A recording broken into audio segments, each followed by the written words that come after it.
The first trillion-dollar thought leader, being known for how you think, not what you consume. We've all been told that we need a personal brand, but what most of the internet means by that is to become an influencer.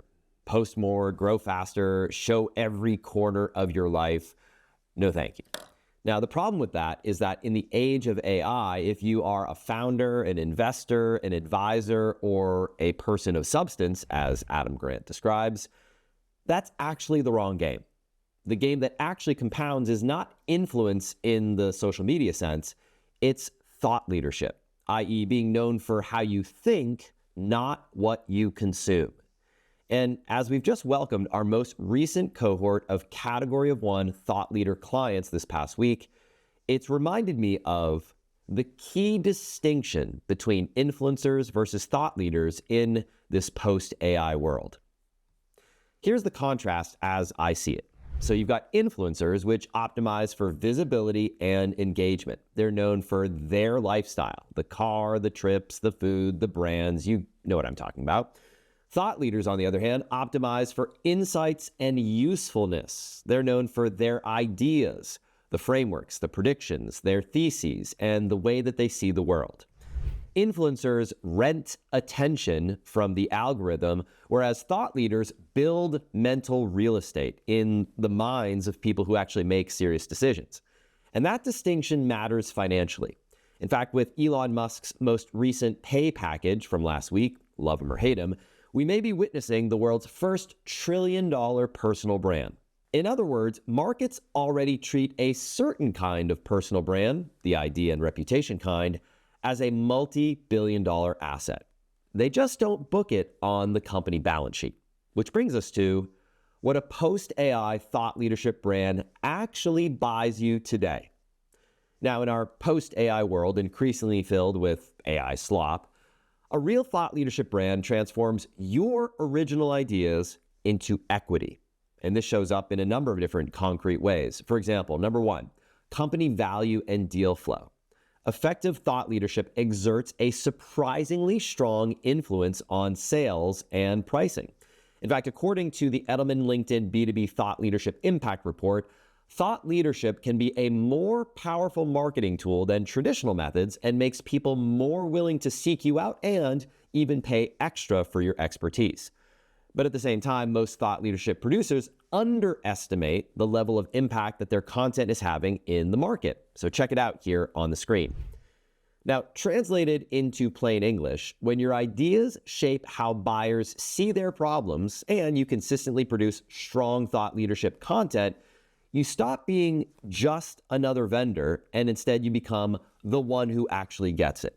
Now, this gives you pricing power, it gives you credibility and authority in your market, and ultimately it gives you a line of people wanting to do business with you. This is the whole Category of One positioning that we've been exploring together in recent issues of the Digital Contrarian. Now, in addition, a real thought leadership brand gives you number two, optionality.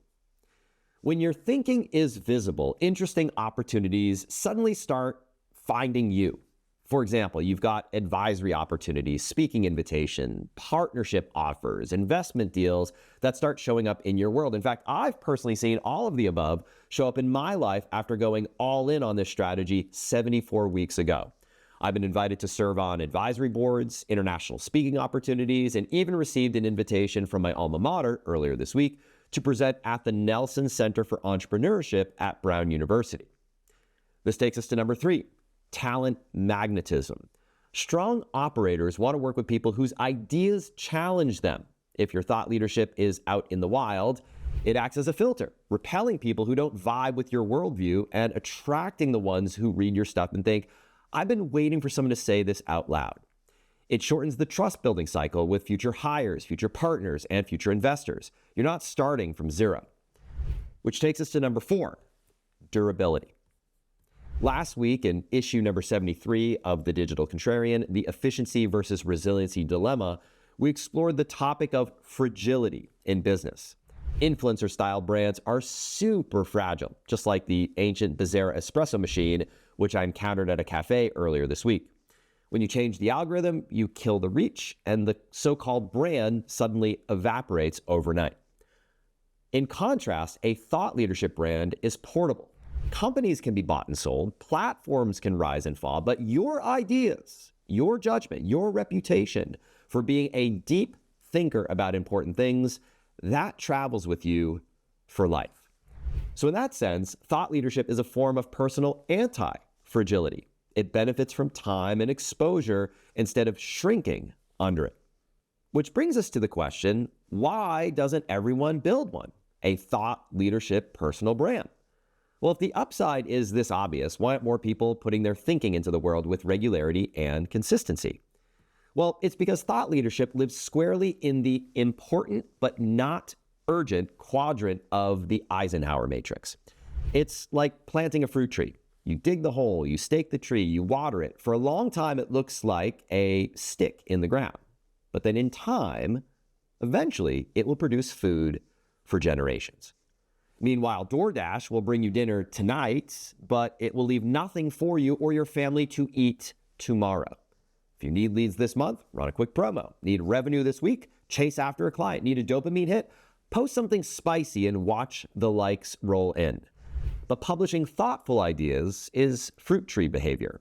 Chasing quick hits is DoorDash behavior. And of course, we all know the proverb, the best time to plant a tree was 20 years ago. The second best time is today.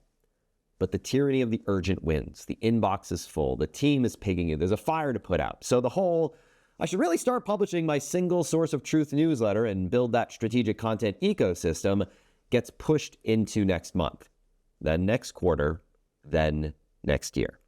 In fact, most people won't ever do it, or they won't stick with it long enough to see the compounding results and won't resist the temptation to chase whatever shiny new object is trending this week. But that is exactly why it's such an advantage. Which takes us to the no shortcuts across the green rule. On a recent tour of a private school with my son, the guide mentioned a small rule. Students aren't allowed to cut across the central green to get to class. They have to walk around it. Now, cutting across would save a few seconds. It's the obvious path, but the school is deliberately teaching a habit. Don't take shortcuts just because you can. Now, there's a content version of cutting across the green, churning out shallow posts, mimicking whatever is performing on social media this week, chasing after virality instead of writing what's true for you. Now, you can absolutely generate attention that way, but you end up with followers who are there to be entertained, not to be led. A thought leadership brand is the opposite of cutting corners. You walk the long way. You research, you test, you refine. You're willing to be early on some ideas, late on others. You say fewer things, but you mean what you write. As I often say to my two boys, there are no real shortcuts in life, only long cuts in disguise. Which takes us to a small, unsexy, immediate next step. Now, the risk with an episode like this is that it turns thought leadership into yet another overwhelming project. Start a podcast, launch a YouTube channel, write a book, redesign your website. Next week, of course, when things calm down, which, as you and I know, they never do. Instead, try this. Pick one idea that you have energy around right now, in this moment. Turn it into a single email.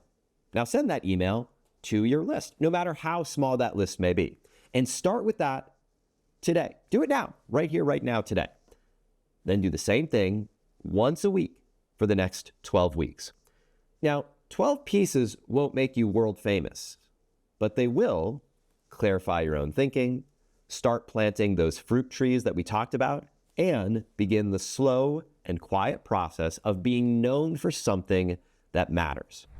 Remember, the market pays a premium for people whose ideas help it make sense of the world. Influencers tell you what to buy next. Thought leaders help reshape your thinking.